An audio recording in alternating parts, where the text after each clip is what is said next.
welcome to the most excellent 80s movies podcast. It's the podcast where a filmmaker and two comedians adventure through the 80s movies we love and love to hate. And this one has it all. Babies, little people aplenty, devil dogs, Val Kilmer's long, luxurious locks, trolls that turn inside out, two-headed dragons, and old lady lightning fights. This is episode 31, Willow, a movie selection from 1988. From the creator of Star Wars, from the director of Cocoon, a world is awakening. Why, with the strength of my great army, can you not find one little child? It's a dangerous world. That's why we need your help. Your journey has just begun. Willow.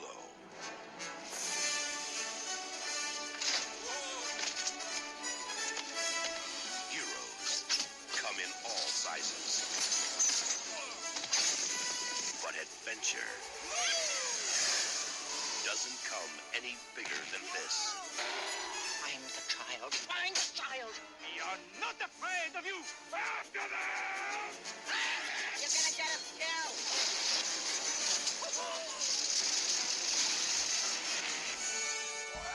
I trust them completely.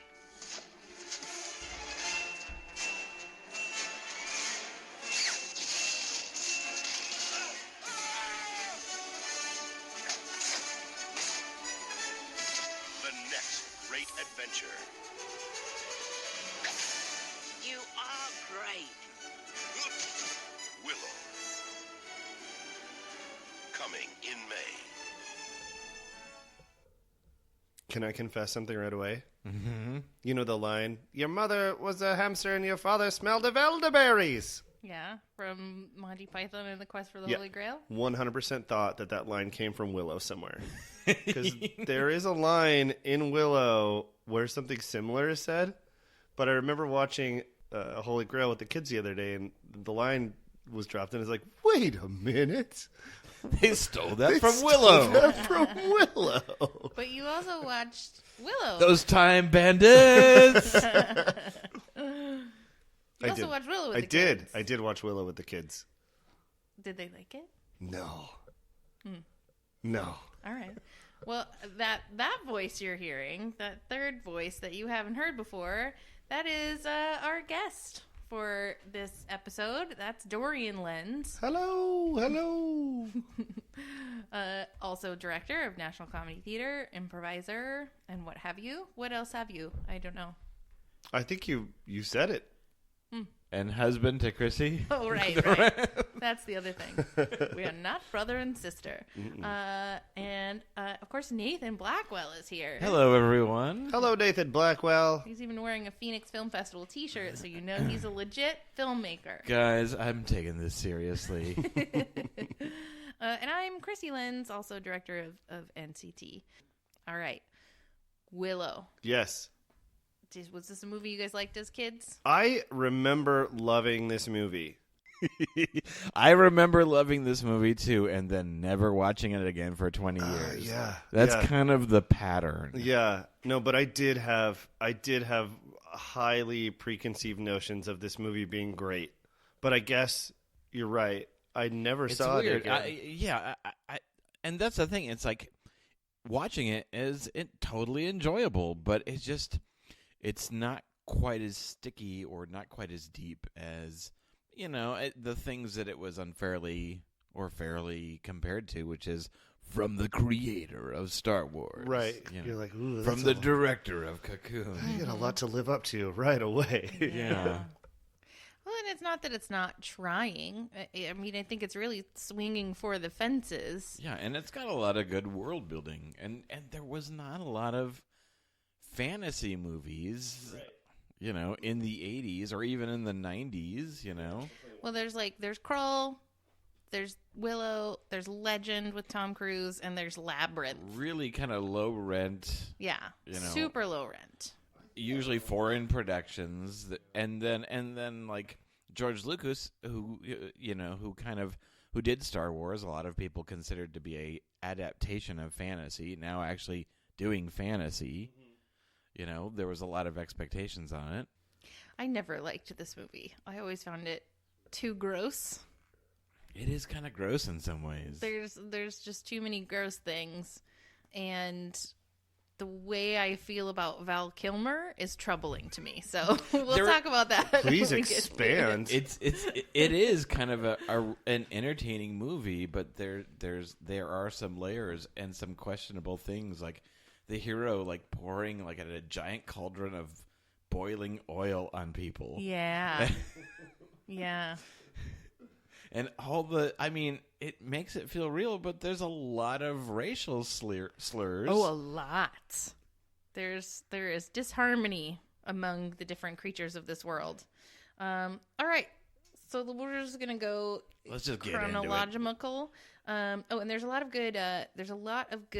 IMDb like trivia facts about this movie. It was nominated for 2 Academy Awards. It was one for visual effects. Yeah. And cinematography. Sound editing. No. Yeah. Yeah, that makes sense. All right, so there's a prophecy. Never a good thing when there's a prophecy about a baby. No. It never ends well. It's never like, here's a prophecy. There's a baby who's going to create a new kind of souffle recipe, and it's not going to hurt anybody. So there's a baby who's going to bring down the evil queen Bavmorda. Am I saying that right? Bavmorda! Who dresses exactly like the evil queen from Disneyland. Mm-hmm. Wait, which evil queen from Disneyland? So she's got an evil kingdom. Yes. But you get the sense that she's not the ruler of all the land. That there's right. like competing countries and people who are fighting against her. And she's kind of like the country that has a powerful evil wizard in charge, and it's her magic that has kind of tipped the scales. It's kind of culty, you know. So she's either like a Sauron or like a Saruman, right? So she's in her little Isengard, her little Mordor, running around making trouble in the Shire. I believe Isengard would be more correct. Okay. But yeah, and then there's people who look kind of like Rohan. Yeah. You know. They look very much like the writers of Rohan. Or Gondor or whatever, the realms of men, right? Who are in this world called Anglo-Saxon. Dakinis, right? That's what they called the tall people? Like anybody big humanoid tall people was Daikini. And then they're brownies and fairies. Right. I guess boys are brownies and girls are fairies. Is that the impression you got? Well, I bet there's girl brownies. It's like the fairies flew, they and then they're luminescent, and then the brownies are just tiny people. Yeah, and they don't really have magic. No, they're basically tiny people. Yeah, the only magic they had, they stole from the fairies. I bet there's female brownies. I'd like to see one. I want to see one. Like, I would like to see how they use big people items to create jets and cars and things of that nature. Like in the future? Like Gadget did. Okay. And iPhones? That's not. And then the little people are called Nerflargs? Nerflers? Nerf herders? Narflings? I thought that was too on the nose. Harflargs? What are they? Did anyone write it down? I'm looking. But the mean slur everybody calls them is peck. Yeah. Which is really mean. I don't know if it was an inspiration. I should have done my research, but you know. So our main star, of course, is Warwick Davis. Yes, and I just had a brain for you. Third build, but he is which is ridiculous. The titular character of this movie. And if you didn't have him, you wouldn't have a movie, you know? Right? And then he was on the Return of the Jedi. Yep. You know, that was his first kid. I mean, he was a kid then. He was 17 in 1988 when they made this movie. Yeah, like, and he looks like an adult. Yeah, child. it's crazy. But and so Lucas saw something special in him, and then you know, this is kind of like Lucas, like Star Wars was his Flash Gordon. This is his Lord of the Rings. Yeah. I mean, they're very hobbity in a lot of ways. they're a little meaner than the hobbits. They've got a pit they throw people down. Yeah. as their like go-to solution for disagreement. Oh, Right. We're gonna have to throw someone in that pit. Right. Who's gonna be? My favorite was when they were looking at the bones. Like he was like, Oh, yeah. let's. yeah, Billy Barty. That was great. Let's check the bones. Yeah, and I really liked that guy. Bones tell me nothing. He just It was wanted a Willow great to moment. succeed. There were a couple of great moments of true like authenticness. Yes. You know, sometimes with like action adventure movies or kids movies, you can kind of just run right over, you know, any kind of unique personality or authenticity. And it's nice when you get kind of real moments of character. And I felt like there were like Billy Barty, who was the old kind wizard, you know, who was the shaman, really. He had a couple of those moments to where, you know, he's like, let us listen to the bones.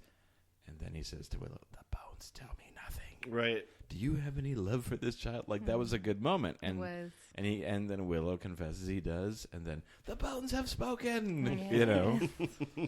The bones of bullshit, kid. Yeah. What do you want to do? But yeah, so...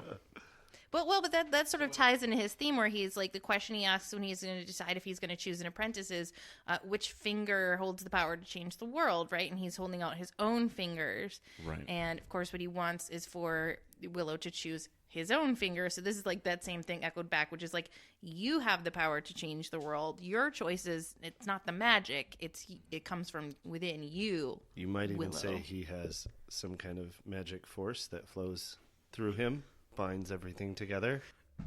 Okay. I'm going to make Star Wars references this whole time. I'm sorry. So Bavmorda has like somehow had the power to just declare like, oh, an evil bebe or like a good bebe that will kill my evilness.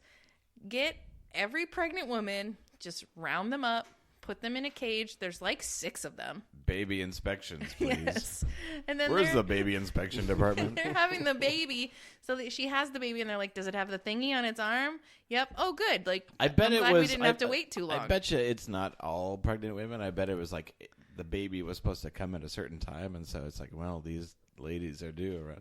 So she just had a grouping. She had her evil OBGYN go around and like...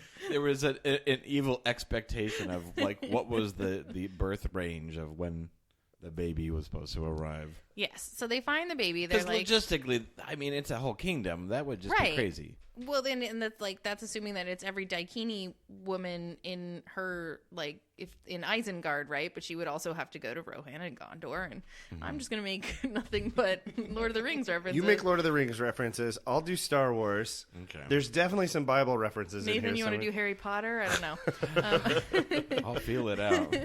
I can do So- Dungeons and Dragons. They find the baby, and immediately the lady who's like, "Oh yeah, it's the baby," she's like, "We'll get this baby out of here." And the Right. lady's like, "No, well, please." Oh, okay. She just walks out with it in a bundle of laundry, and no one is even a little bit like, keep an eye on that baby. Right. Keep an eye on it. Yeah. Nope, baby just escapes. The lady gets eaten by dogs, and the baby gets Mosesed down the river where it lands in Willow's Creek, Right. which is like Dawson's Creek, but there's less Joey Lauren Adams. That's not the name of that person. Joey's the name of the character. Yep. The woman's Yep. name is... You're just both staring at me blankly. Never mind. Forget my Elwins. Dawson's Creek. They're Elwins. They're Daikini and Elwins, right? Elwins? Wasn't Elwins? I thought it was definitely something with an N or an H. We have the internet. Nagini? No, that's... Look it up. Nerflerms. So yeah, one of the things that this movie is famous for is the large cast of little people. Yay! And you'll notice, and so okay, maybe now is a good time to discuss nomenclature. Okay. So little people or persons of a small stature, that's the correct thing. Midgets is kind of to like the N-word to them. So it's a word that was used for a long time that's like that was used in like offensive, freak shows and things like that. So that's not the word to use. Right. Dwarfs is not really preferred, although dwarfism is usually sometimes the things. But Little people is usually the... Little people. Is it weird to call it like the reverse Black Panther of little people? Like, it's like we spend like a good 20 minutes with them, and that's just who we see. And it's nice and refreshing, but they intermix American and British accents throughout. And everybody's really mean to Willow. Yeah. But he has his like really lovely wife and 2 adorable kids. His wife, the actress who played his wife was so good. She was so genuine. Yeah. And she immediately she's like, what are those kids doing down there by the river? Willow's dealing with the mean mayor mean little neighbor. person. Is he was in the neighbor or the mayor? He Burgle wanted his cut. land, right? Burgle cut. Yeah, Burgle Cut. Let's say that one more time. Burgle Cut? Burgle cut. Okay, that's just to make sure that's what I heard. It differently that time. And so it's immediately Willow comes back to find them, and she's like, I love this baby. We're keeping it. Willow's like, no, send it back down the river. We And just she's like, found it. Whatever, honey. This is my baby now. Which, by the way, that is an old-ass baby. Like, that baby is almost a year old. Right. That's no kind of That's a newborn union baby. That's why. Old ass baby. Okay, so I found myself during these scenes wanting to just stay in the village and see what life in the village was like. Yeah, you me know? too. I wanted to, because they his mean neighbor made reference to something. How he was going to take his land or whatever, and I wanted to see how that played out, And then you want to know about how the municipality yeah, or the little people I was works out? so interested in all I of want that. to see how the trade negotiations Right? in the Elwyn village. We'll And talk then- to George Lucas about that because I'm sure that he got some notes on that. He's like, all right, Star Wars, we're doubling down. finally I'll get to let everyone know what I think about. They had to rein him back on Willow. They did. They were like, can we cut these 3 pages about how these people? But they they have a warrior class. They're even though they're small, they're not weak. The devil dog comes into their village and they just take care of that, But they're afraid of what they would do if there were more of them. But they are able to defend themselves and defeat this evil they're devil tougher dog. than hobbits. Yeah, they have a warrior class or whatever, and they have their magic user or whatever. So they decide, as we said, with the bones that and they send this little group out to take the bebe and take it to some sort of crossroads. And their plan, which is a terrible plan, is to give it to the first Dakini person that they see. Just isn't that what you would do if you had a baby elf? Wouldn't you just assume that you would need to give the baby elf to any other any elf? You'd Yeah. go to the food court and find the the elf falafel place. It's take this baby, please. I have this baby. It's an elf baby. Clearly, you're an elf. Right. That means that you're better to. Your baby. Well, what's going to happen is you're going to end up giving it to Val Kilmer, and that's never a good choice. Never give your baby to Val Kilmer. No, not then, not Not now, not ever.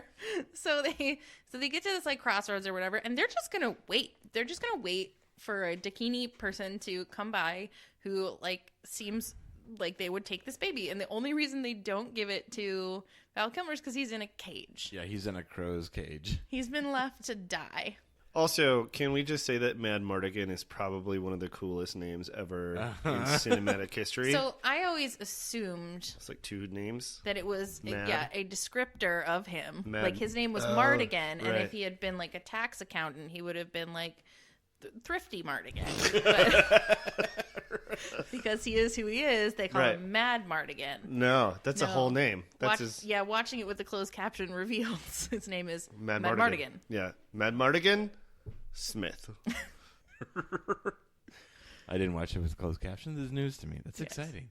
So he could even be crazy Mad Mardigan. Yeah. So I one of the things I loved he's inside this cage, and he's just lying his ass off to try to get them to take him out of the cage, and I love how as soon as he hears their names, he's using their names in such a familiar way. It's no, burgle cut. We can't do this. It's like I love when we see like super charismatic liars Yep. in movies, and then also I love watching for those moments to where the lie drops, and when they react to like what actually has happened. When we kind of get that in that scene where we see all the writers of Rohan come in from a battle, and like Mad Mardigan's been like super upbeat and positive and like just like trying to work with. Yeah, I'll take that baby. Yeah. What? I don't know. Of course, I'll take that baby. And then as soon as I've always wanted a someone, baby. as soon as the dude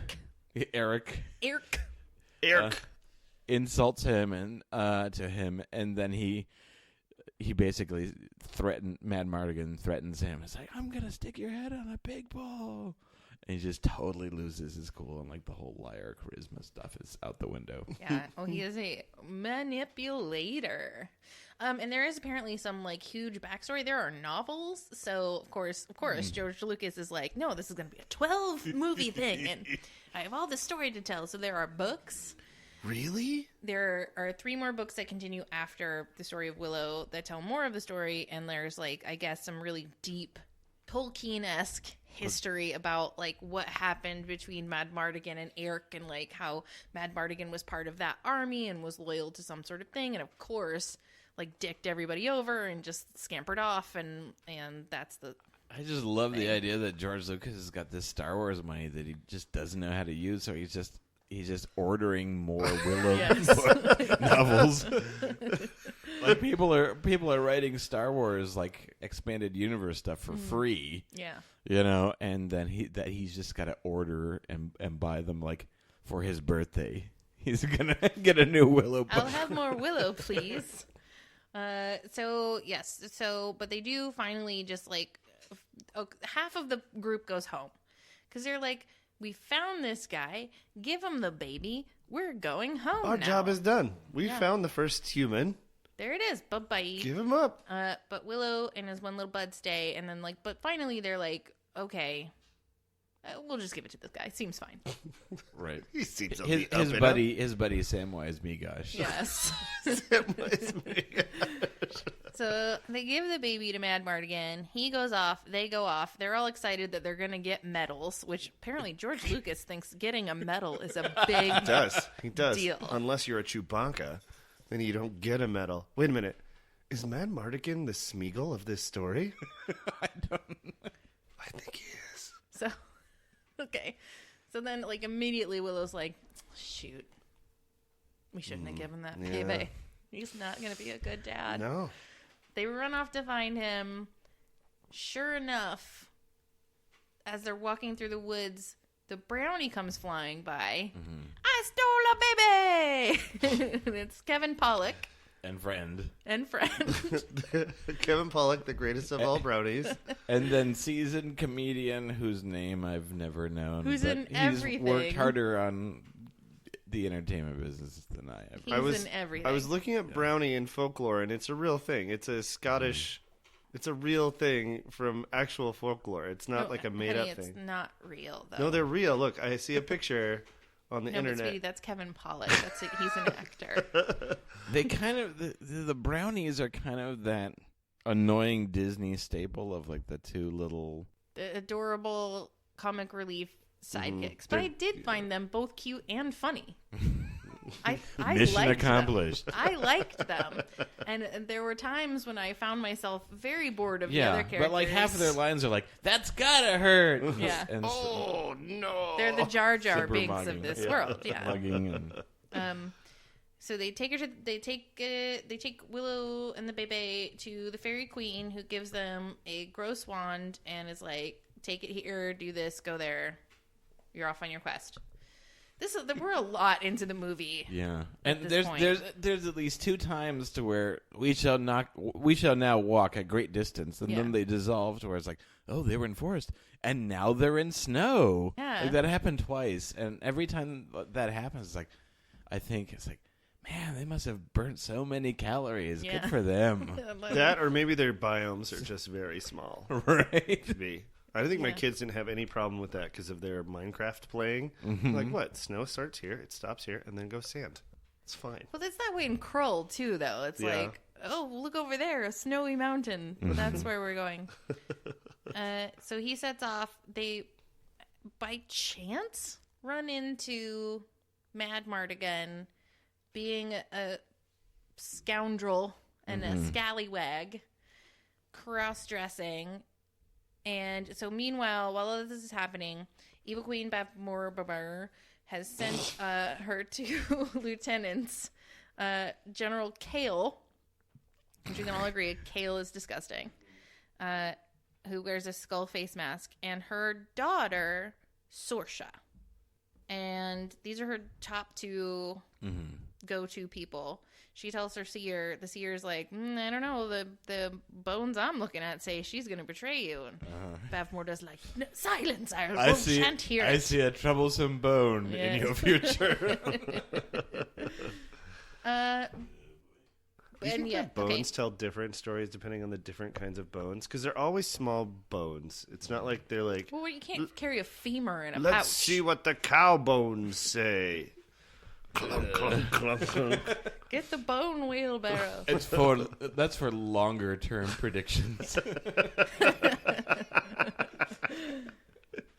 So they're in this like pub. Sorsha comes in. That's my only requirement is that every fantasy story or movie or whatever has to have a tavern. Right. Yeah. Well, then this tavern scene is just like in Star Wars. Like he walks in, he's obviously out of place. People are eyeballing him. They're like grabbing him, being like, "What are you doing here, Nephilim?" I can't remember what they're called. Those little people. The Nephilim? Those are angels. They're But I half like angels, it. half human story. Anyway, so Sorsha just walks in and she's like, "There's the baby. I see it. It's there. Give it to me. Give me the baby." They fight. They get captured. Wanna breed? Yeah. So okay. So that like Mad Mardigan was obviously having a tussle with a lady, and then she's like, "No, you have to disguise yourself as a woman because my husband's coming home." Because he'd be mad if she's fooling around, but he's just gonna like anything he sees with boobs, and he's like, "For me." Yeah, he full on grabs his fake boobs. Yeah. And like right in front of his. So wife. are we keeping a tally? So we've got we're coming up on dropping boiling oil on other men. Yep. We've got racial slurs, and now we've got tit grabbing. Yep. It's the 80s. It's 1988. So they capture them. Off they go. Everybody's captured. There's this like you said, Nathan. There are the sweet moments, the little moments where you're like, "Oh, okay, I do like this." Like when Willow stumbles and Mad Mardigan picks him up and puts him on his shoulders. Like that's a little moment where you're like, "Oh, maybe he's not all bad. He's been a stone cold dick up until this point." But so they're blah blah blah blah blahing. Is it before? Does he get dusted before he escapes and finally gets his hand on a sword? Yes. He gets dusted in the face. Is this Mad Mardigan or yeah? The dusting is quite a ways down. Much later. Is a half hour. The one of the brownies gets dusted with the dust of it's and like falls in love with a cat. Yeah, the fairy dust, the dust of broken hearts. But at some point, Mad Mardigan gets dusted, and he like professes his undying love for Sorsha. So, yeah, this is like a half hour later, and they're intense. What happens between this half hour? There's like a training montage. Is there? There's a whole like chase They're scene. captured. Yeah, there's a chase scene. They get captured. Yeah. So I said the part where they get captured. they get captured. Yeah. Okay. So it's not that. Well, it's still a wait. Anyways. So, but he says that he loves her. They go to right. their So, smoocheroo. Right. They at this point they've been hating each other. Allegedly. Oh, right. Yeah, there's a lot of walking. Right. And then so he's trying to escape. He accidentally, and grabbing all their junk, gets dusted, and now he's got it's basically the love potion dust, and he looks at her. But before he does that, he looks at like a whole bunch of other people. Yeah. And so there must be, like, with this magic spell, there must be some kind of, like, preference catch, you know? Because he looks at dudes.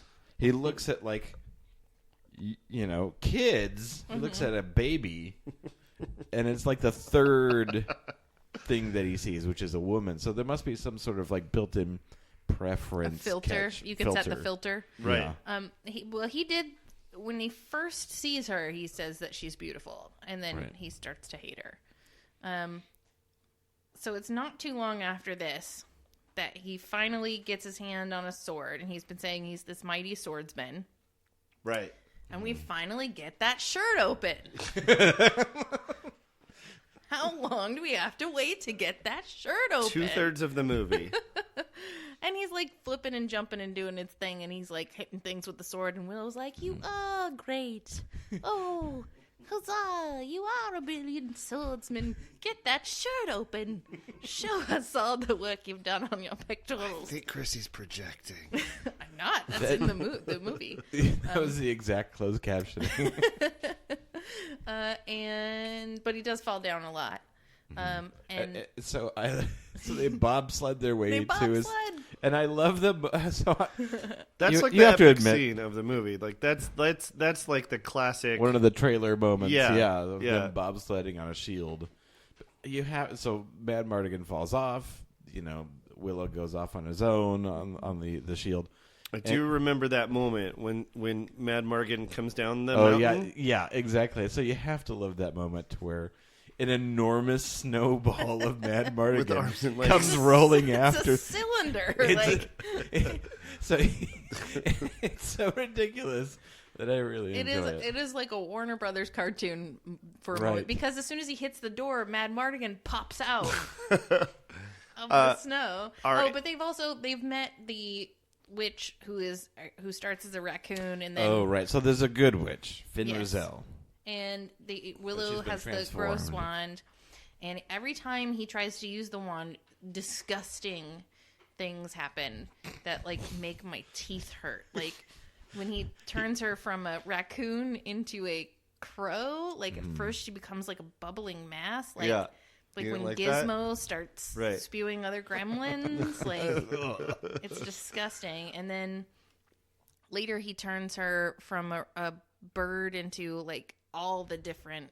She's morphing. Right, so that's So that's like the big final transformation. Yeah. So that was the very first time that morphing was in a movie. Was in that scene where they. Oh, like really? having the. So that was the runner up to.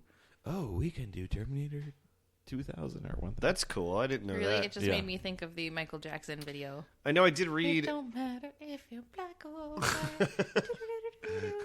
You can thank Willow.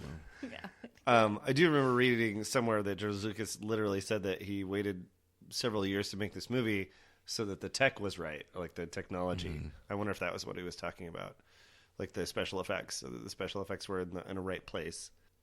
Okay. Not the story. That wasn't the important part.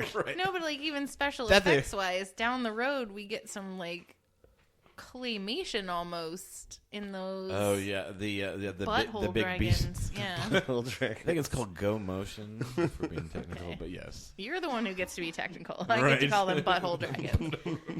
You tell us what they're really called. I remember when the snowball hits the building and Mad Mardigan pops out, I think my 8-year-old son goes, "That doesn't make sense." Up until now, I was there with it. I'm out. This is it. And the thing that's so gross about when he's transforming her with this like wand, which is also gross to me for some reason, just how gnarled and twisted it is because she's going like, "Oh, Willow, you suck. Concentrate on the witch. You're doing a terrible job." And the great thing is that once she actually turns into a woman, her voice is still the same. Yeah.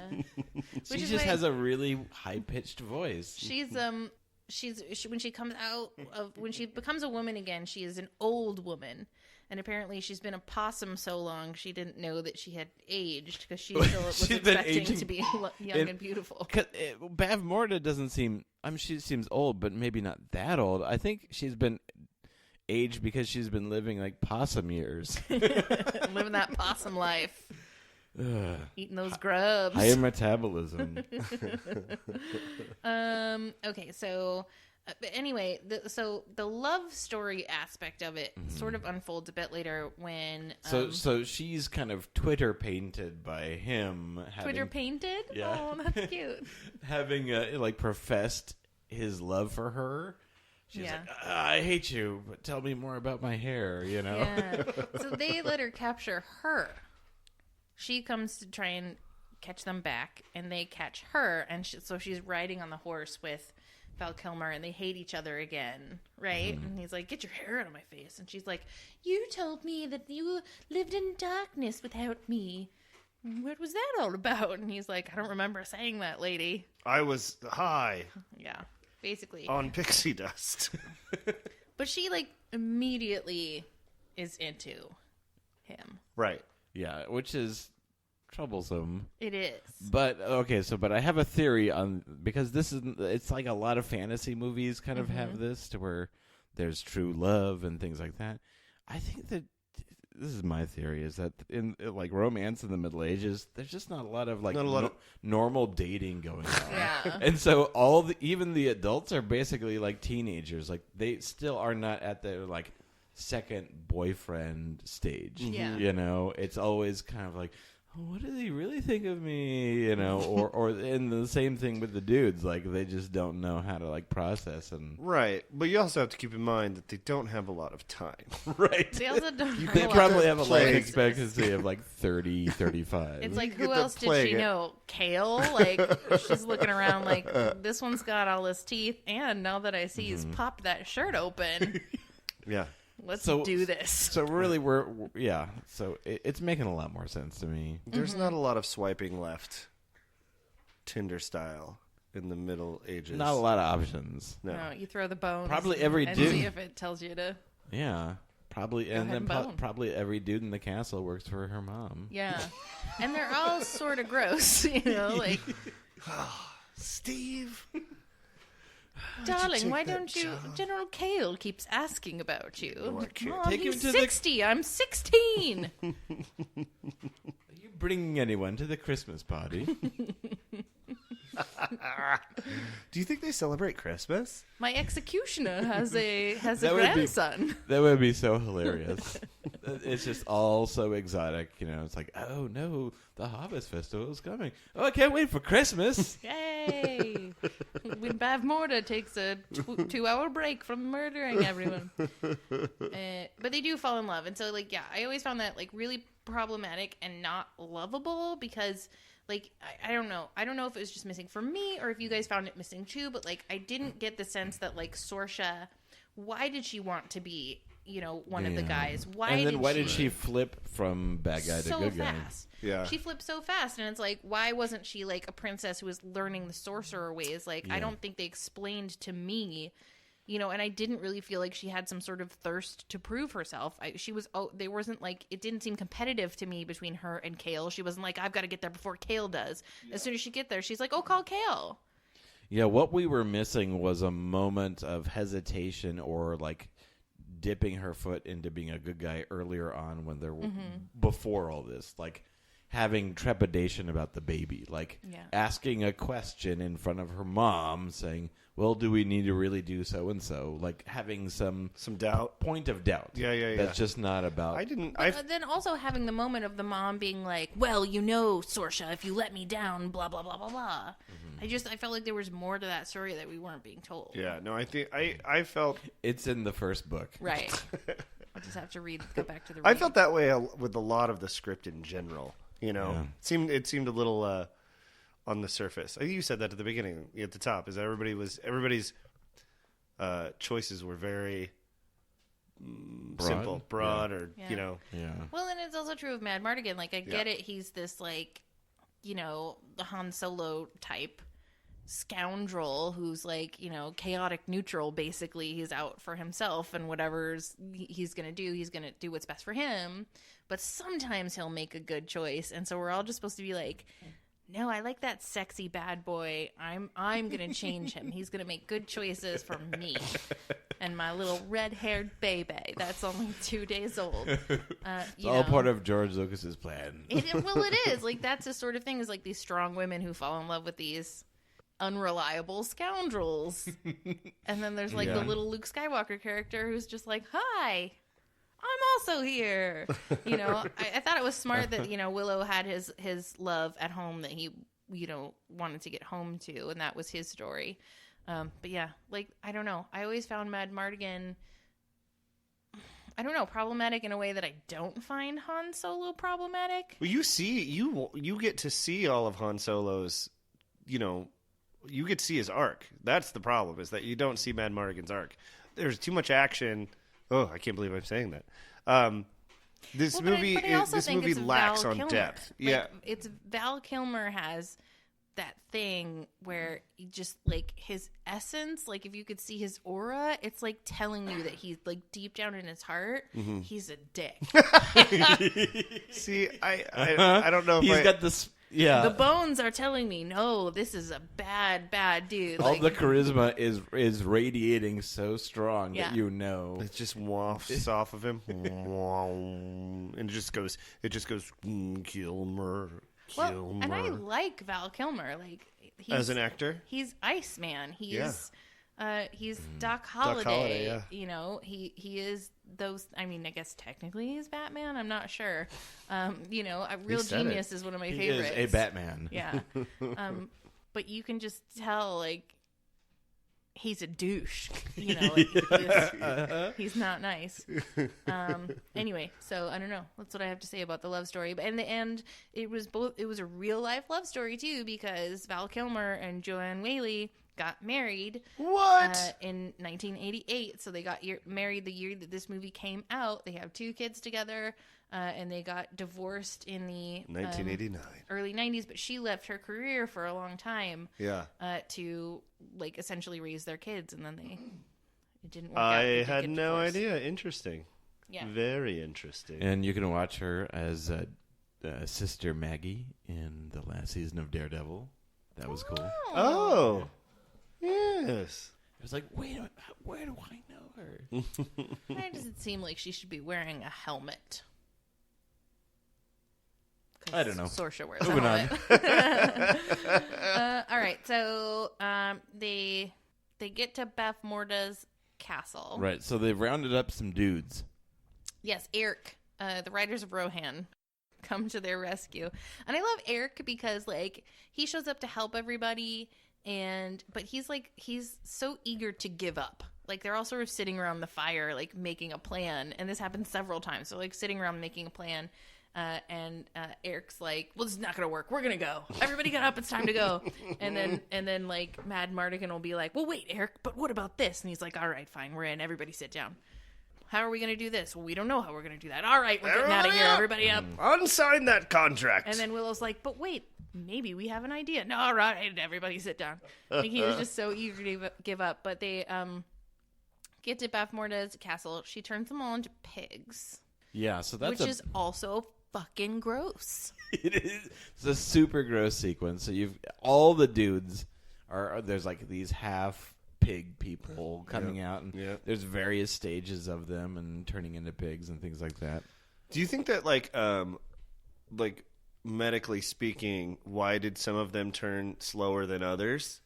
Like, do you think it was if they had a big lunch, or was it based on metabolism or distance to Beth Morda? Yeah, because some of them were just running around like pigs, and then some of them were really taking their time. Right, like Val Kilmer started to turn into a pig too, right? Whether or not they're a featured extra. Oh, yeah, or just a background player.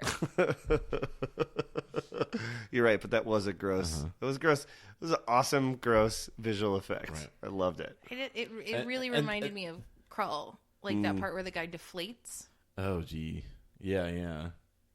It's gross.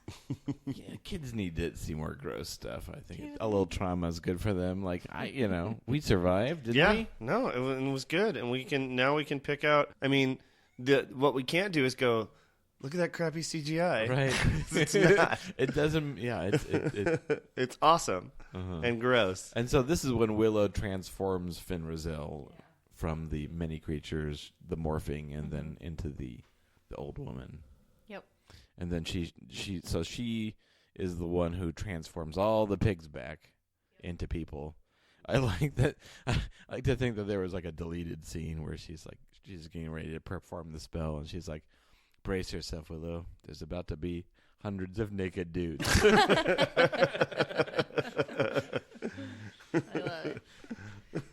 So they're like pull a trickaroo to get into. And then during the planning process, there's like the worst line in the movie from Mad Mardigan, where like Willow suggests, it's like, "Wait a minute, in my garden, I would always have a problem about blah blah blah blah blah," and he says, "Willow, this is war, not agriculture."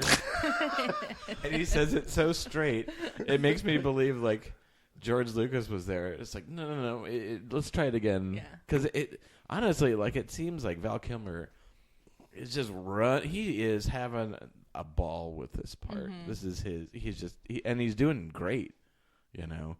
But man, that line, it's delivered so straight. That is a very Star Wars episodes 1 through 3 line. Dialogue, yeah. You see in agriculture, Willow, blah, blah, blah, blah, blah, blah, blah, blah, blah, blah, blah, blah. Who directed this? It was Ron Howard, Ron right? Howard. Ron Howard directed who it. wanted to kind of do a Star Wars movie? Sure. You know? Sure, of course. Who doesn't want to do a Star Wars movie? Okay, so they pull a trickaroony, and they somehow, without Bavmorda noticing, because what Bavmorda is doing, she has the baby. She has the baby, and she is going to do this ritual. Right. She has to do this ritual to send the baby's soul into the nether realm so it can never hurt her. She can't just stab the baby. She has to potion, do this whole thing. Because if she stabs the baby, then the baby soul just goes into another baby. It goes into the next closest baby. Find the next closest baby. Which gets complicated, like after the 80th baby. Yeah, it does. People start to get upset. Stop it. I think Stop I'm stabbing babies. I'm done stabbing babies. Do you know how hard it is to even get a baby out of you in medieval? I never thought I'd say times? this, but 80 babies It's too many. is too many. That's my line. But this ritual takes apparently 3 days to complete and compile. Because they Willow and company dig like pits, ditches Nobody so big looking at them. that they can have a dozen horses in them. Yep. A dozen horses. Unless they were magically dug. They trained to lay down. Because horses love laying down under a blanket with a person sitting on In them. a fresh ditch. They love it. And no one's looking out the window. They're all just like, yeah, no, I turned them into pigs. Why would we check?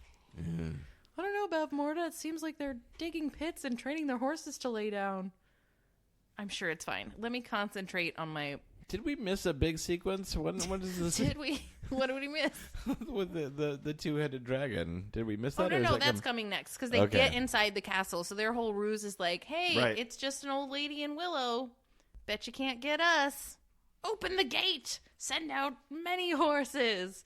And then they're like, boo-doo. The horses are underneath the thing. Then they run in. That's when the boiling oil happens. Then they wake up the dragon, and he turns the troll inside out. And it becomes the two-headed dragon. No, they're in a forgotten castle, and there's people turned to stone because they were attacked by Bavmorda. That's when Eric finds them. Okay, but it is earlier because that's Tirisleen. That's the kingdom they're trying to go to. Right. Yeah. Mm-hmm. So we missed that. We missed that whole section. I don't know. I think we got to talk about trolls and two-headed dragons. Battle of Helm's Deep? Is that what I'm missing? Mm-hmm. I thought this was all the same part. No. Yeah, because he kills the dragon, then he kills Kale, and then they're in the big battle, right? I feel like that's right? Aren't they like jumping in between like Willow in the magic room with the two old ladies? See, that's fighting? the problem. All three of us saw this movie, and it's just bleeding in.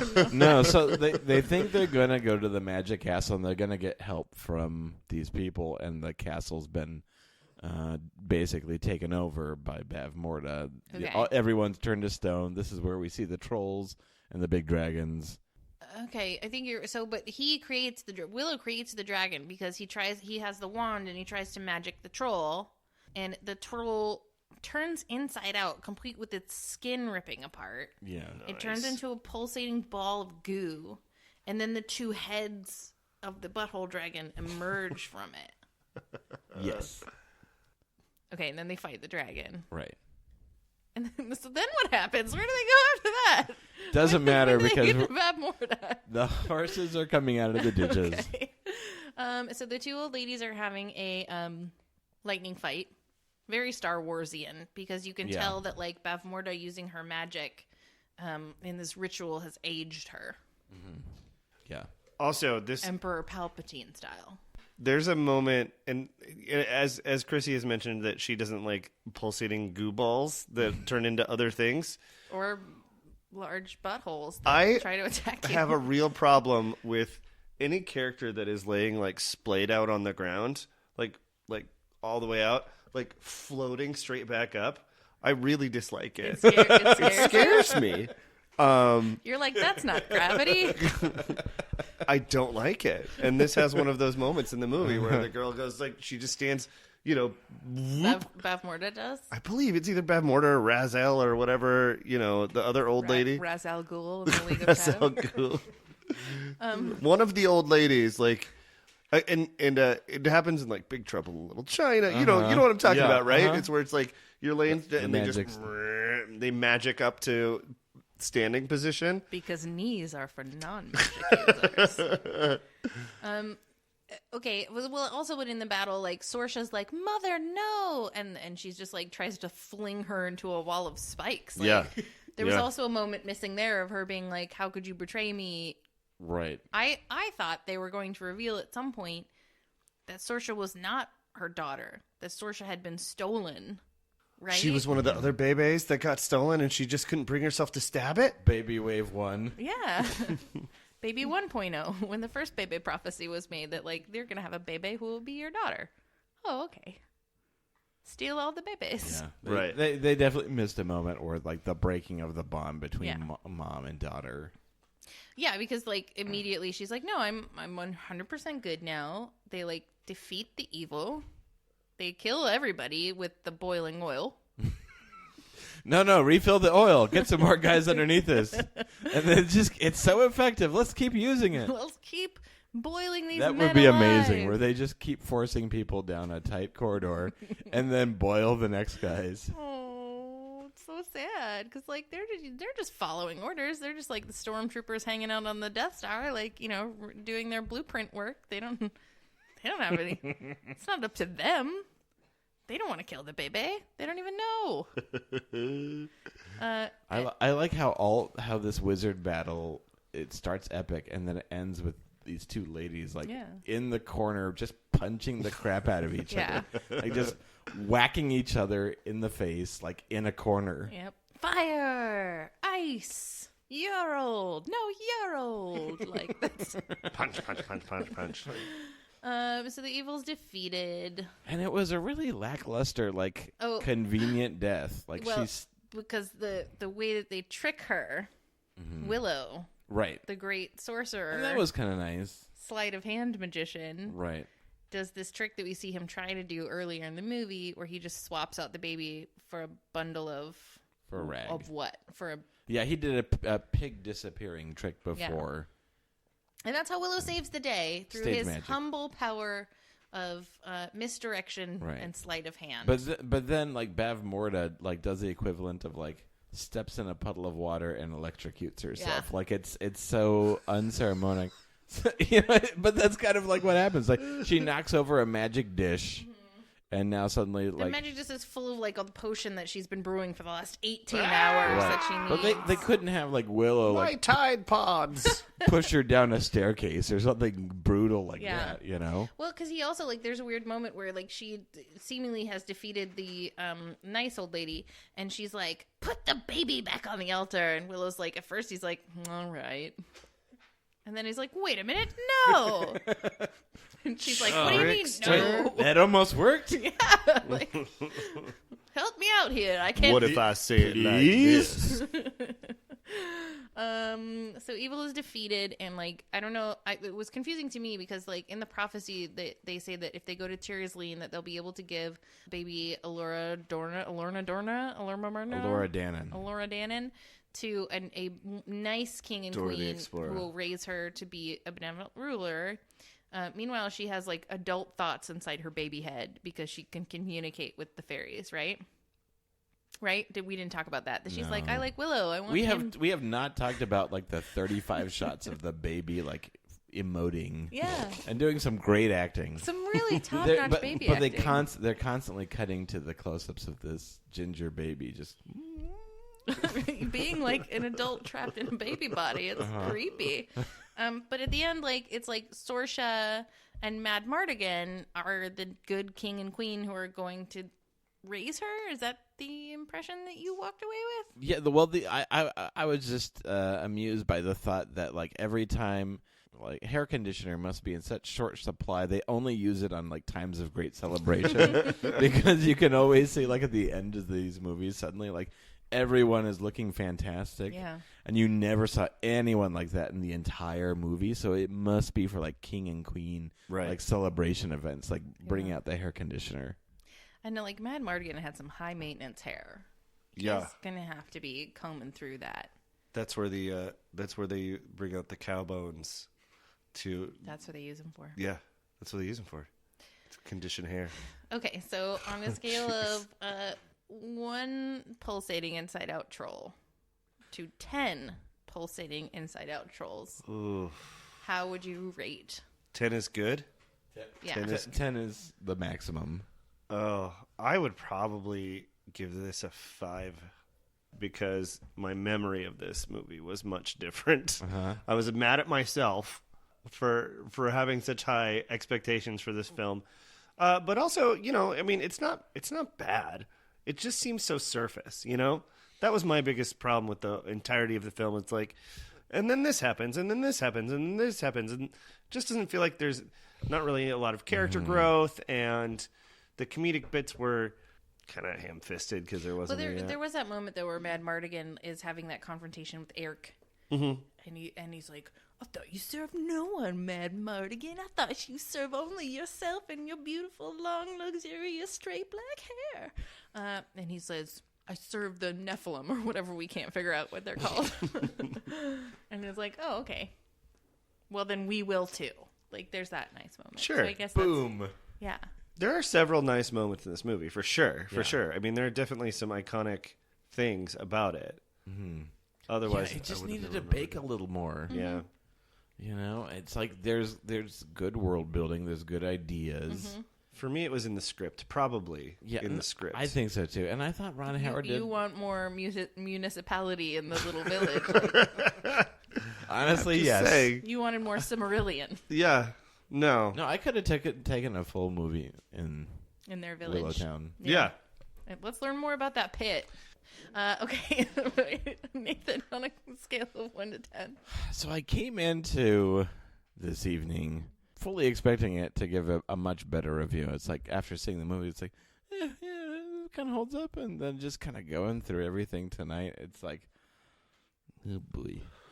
So I'm going to give it a 5.5. Oh, all right. 5, okay.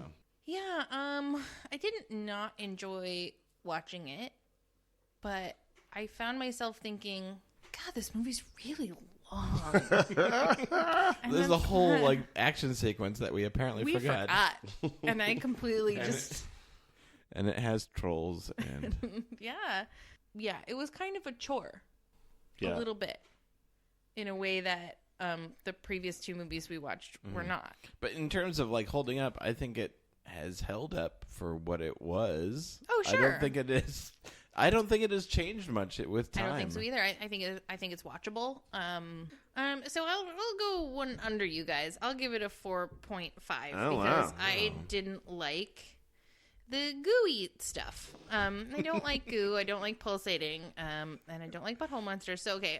So in 1988, at the box office, this movie came in number 14. So it didn't do as well as everybody thought it would do. Yeah, they wanted another Star Wars. Right. And it was not that. But it still did really well. The number 1 movie, of course, of 1988 was Rain Man, followed by Who Framed Roger Rabbit and Coming to America, then Big, Twins, and Crocodile Dundee 2. Number 7, Die Hard. So I bet the one line that like George Lucas insisted on was like, no, I'm sorry, Val. I'm just gonna need that agriculture. I just need you to say that. Right. I need you to say it. So I'm George fucking Lucas. Say the agriculture line. God damn it. 88. So where were we in Val Kilmer's trajectory in 88? Pretty early. This is a huge. Is this bump. early? Where is this in Top Gun? Top Gun was before. Hold on. So I just wanted to tell you guys this. Like, so earlier drafts of the screenplay contained those things that we want. They had more background information about Mad Mardigan and Sorsha. They told the whole story of Mad Mardigan and Eric. And Sorsha was originally the daughter of the king of Tir Asleen, the people who were turned to stone. So she was the stolen. So those things were there. What? They just got Who taken out. changed it? That was because that movie that Chrissy just described was 7 hours long. Yeah, it was a real Lord of the Rings. And then the second choice for the Mad Mardigan role, want to guess? Harrison Ford. Tom Cruise. John Cusack. Oh, That was yeah, good. yeah. I He could see would have that. been just as dickish, I think. Yeah, Yeah. I could see him in that role 100%. 100. Yeah, totally. And he would be just as dickish. Yeah. Almost a less masculine, more kind of passive aggressive kind of way. Yeah. All right. So, what about a deep cut recommendation? Something. Well, we based just on made fun of Willow. all of them in the context Okay. of this. So Alright. I have two, and the first one is go to a Renaissance festival if you want to see what it's like to live in the village. I think it just Go started. to a yeah. Renaissance festival and like hang out and see what the municipality is really like, and just be like, hey, where are the dakinis? Yeah. So I'm going to deep cut based on the fact that this movie came out about the same time as the rest of the movies that I saw once and never again, Dragon Slayer. Ooh, yeah. Okay. Which probably, if I watch Dragon Slayer again, will make me feel exactly the same way that I just felt about Willow. I remember important scenes from Dragon Slayer that are iconic in my mind, and I remember loving that movie as a kid, but I've never sought it out, so I bet it would be right up in there in that vein with Willow. So I think Real Genius is a good recommendation. Like if you want to see Val Kilmer be a dick in a very like Van Wilder sort of way, it's like proto Van Wilder. Yeah. Real Genius is a fun movie. Also does not hold up at Real all. Genius, yeah. No, it's not fun to watch, but I loved it as a kid. And then just for a Billy Barty connection, let's watch a little UHF. So I'm going to recommend a book called George Lucas: The Creative Impulse. Okay. It's about Lucasfilm's first 20 years, and it's full of a lot of anecdotes and stories and like photos. So it's more of a kind of like a behind the scenes movie book, but it's really cool to kind of see like the trajectory from Star Wars until kind of like the 90s. So this is kind of an older book. But this is when I was like, oh my God, everything about all this stuff. And then there's a ton about Willow and all these things like Howard the Duck, American Graffiti, like all these movies. And that's where I was kind of like, learning the behind the scenes stories of like all these things as a young man. So that's meaningful to you though as a filmmaker, even though the films may not hold up, like the lessons of George Lucas still do. Yeah, absolutely. Very nice. All right, so Dorian, people can find you all the same places that they find me. Yes, except for with my name first. Yes. So that would be NCT, the literal not figurative, literal place. That if you're in the downtown Mesa, Arizona area, you I'm right there. You can knock on the door and I'll come say hi. or you can come see a show and make him dance for you. Oh, yeah. I'll do that too. And nctphoenix.com, the website. Mm-hmm. Nathan can, of course, be found At Squishy Studios and at Voyage Trekkers. We just I plugged this last time. We just Keep did a plugging it. did a half-hour episode of Voyage Trekkers. It basically plays like a TV show episode, and you can find that at voyagetrekkers.com or squishystudios.com. It's really good. If you haven't watched it yet, please watch it now. It's amazing. And do all those things that you're supposed to do. And you're like, yeah, I will get around to it. Just do it. Do it now. Go give us a thumbs up. Give us some stars. Give us a like. Review it. Steal a baby. Share it. Don't steal a baby. Don't steal any babies. Not a real baby. Steal a baby if it has a cursed birthmark. No, don't check for babies' birthmarks. Don't do any of that. But do like, rate, review, share, tell a friend. Thank you. We appreciate it. It really does make a big, big difference. If you're like, yeah, I will do that, and you haven't done it yet, do it right now.